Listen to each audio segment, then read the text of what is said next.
Ce porte-avions sous-marin a longtemps été l'arme secrète du Japon. Un porte-avions sous-marin? Une arme secrète? Tout cela vous paraît insensé.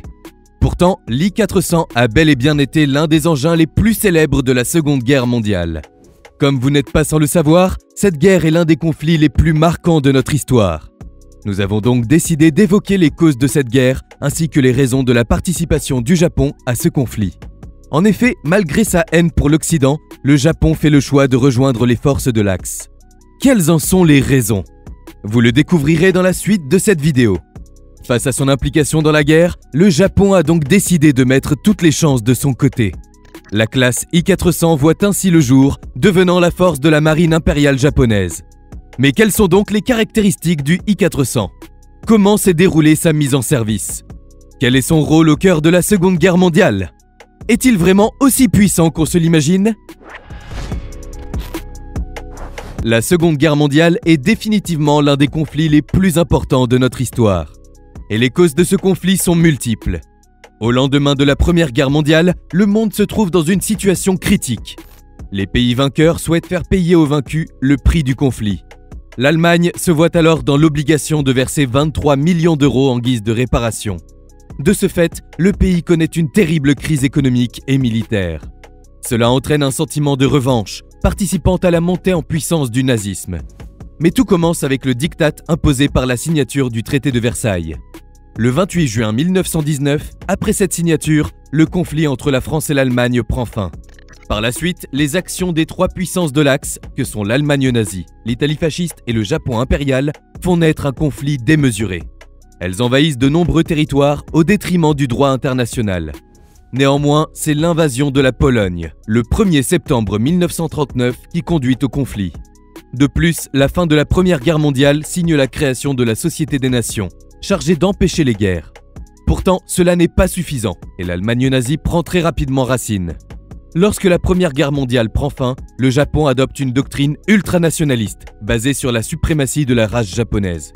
Mais c'est en 1931 que le Japon commence à asseoir son pouvoir dans le Pacifique avec l'invasion de la province chinoise de la Mandchourie. En 1937, le Japon se lance dans une offensive brutale contre la Chine.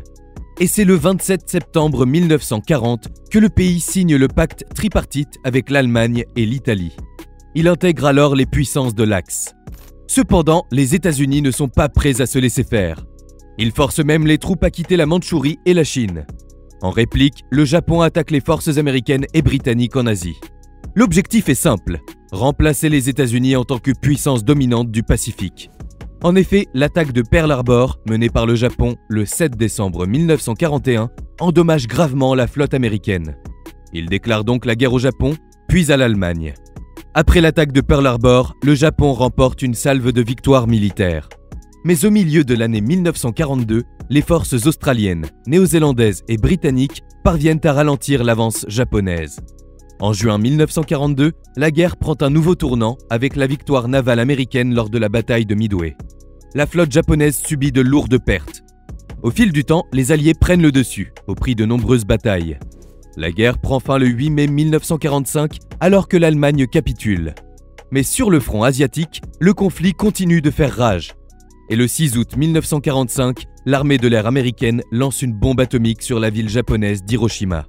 Des dizaines de milliers de personnes trouvent la mort dans l'explosion, d'autres tombent gravement malades à cause des radiations. 3 jours plus tard, une seconde bombe est lancée sur la ville de Nagasaki. Au total, 120 000 civils trouvent la mort dans ces deux explosions. Le 8 août de la même année, l'Union soviétique déclare la guerre au Japon. Ce dernier capitule le 14 août 1945.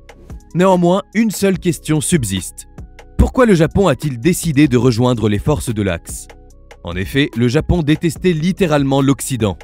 Mais quelles peuvent bien être les raisons de cette alliance?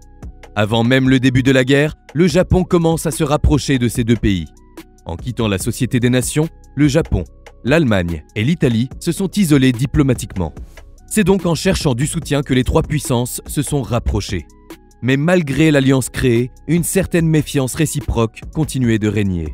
De plus, l'Allemagne, l'Italie et le Japon ne pouvaient se soutenir ni militairement ni économiquement. Effectivement, les Alliés contrôlent l'ensemble des océans, empêchant les forces de l'Axe d'acheminer des troupes et des marchandises entre l'Europe et l'Asie. De ce fait, chaque pays a été forcé de se débrouiller seul. L'alliance n'a donc pas vraiment été fructueuse pour les trois pays. Comme vous l'avez très certainement compris, le Japon avait de grandes ambitions en matière de pouvoir. C'est donc pour cette raison que les plus grands sous-marins jamais construits voient le jour lors de la Seconde Guerre mondiale. Ainsi, la classe Sentoku I-400 est une classe de sous-marins de la marine impériale japonaise. Jusqu'à l'arrivée des sous-marins nucléaires dans les années 1960, ils restèrent les engins les plus imposants. Ils étaient capables de transporter 3 hydravions Aichi M6 à Seiran. Créée par l'amiral Isoroku Yamamoto, le commandant en chef de la flotte combinée, la classe I-400 fut très vite dotée d'un rayon d'action beaucoup plus important. Peu après l'attaque de Pearl Harbor, il est évident que le conflit devait prendre une autre dimension. Il était question d'effectuer des attaques aériennes contre certaines villes côtières américaines. Mais ceci n'est possible seulement à l'aide d'hydravions, lancés par des sous-marins. Une étude de faisabilité fut donc réalisée pour envisager la viabilité du projet. Une proposition est faite le 13 janvier 1942. Elle prévoyait 18 grands sous-marins. Ces sous-marins devaient être capables de stocker ou de lancer au moins 2 avions d'attaque armés d'une torpille ou d'une bombe de 800 kg. Le 17 mars de la même année, les plans généraux de conception sont finalisés. La construction du sous-marin commence au chantier naval de Kure le 18 janvier 1943. 4 autres bateaux devaient suivre. 3 seulement furent achevés. À la mort de Yamamoto en avril 1943, le nombre de sous-marins au projet est réduit et seuls l'I-400 et l'I-401 entrent en service. Le I-400 est donc le plus grand sous-marin à propulsion conventionnelle jamais construit jusqu'alors. Ces sous-marins étaient équipés de 4 moteurs diesel de 1680 kW, ce qui équivaut à 2250 chevaux. Ces derniers transportaient suffisamment de carburant pour faire plus d'une fois le tour du monde. Avec leur longueur totale de 122 mètres, ils déplaçaient près de 5900 tonnes. Un record. En outre, la section transversale de la coque a une forme unique en son genre.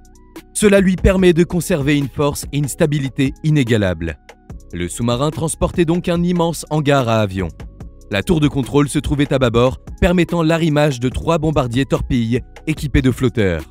Les hydravions étaient lancés à partir d'une catapulte de 37 mètres à l'avant du hangar. Une grue repliable permettait aussi aux sous-marins de récupérer les hydravions dans l'eau. En plus des 3 hydravions, chaque sous-marin de la classe I-400 était armé de 8 tubes de torpilles situés à l'avant de l'appareil. Beaucoup d'autres armes étaient aussi présentes. Pour l'époque, cet appareil était véritablement révolutionnaire. La mise en service de l'I-400 fut donc une aubaine pour le Japon. Le 18 janvier 1943, l'engin est mis en cale. Il est lancé le 18 janvier 1944.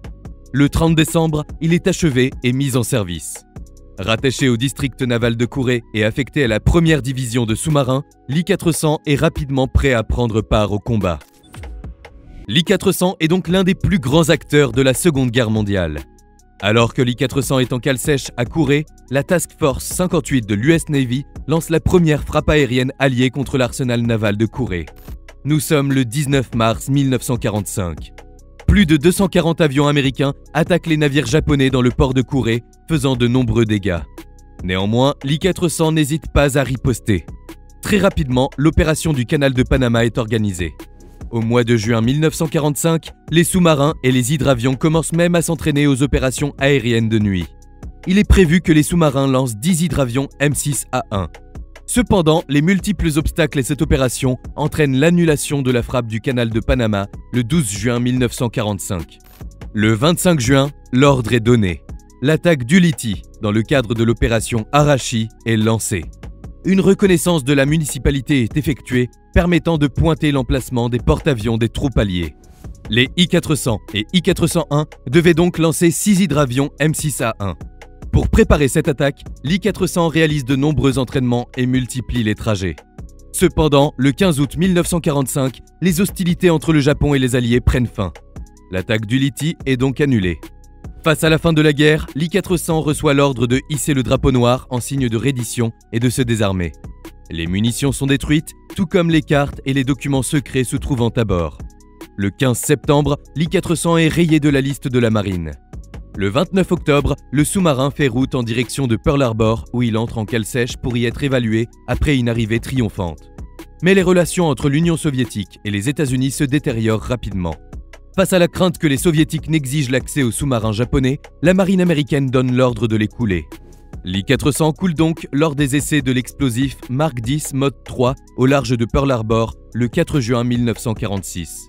Néanmoins, son épave est découverte le 1er août 2013 au sud-ouest d'Oahu, à Hawaï, à 557 mètres de profondeur. Lors d'un conflit, les sous-marins restent une arme extrêmement puissante.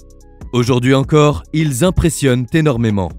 Grâce à l'I-400, le Japon est parvenu à asseoir sa puissance, malgré la défaite des puissances de l'Axe. Il est donc l'un des engins les plus importants de la Seconde Guerre mondiale. En effet, une telle arme n'était pas attendue par les forces alliées. Cela a rendu le combat beaucoup plus difficile, marquant durablement l'histoire.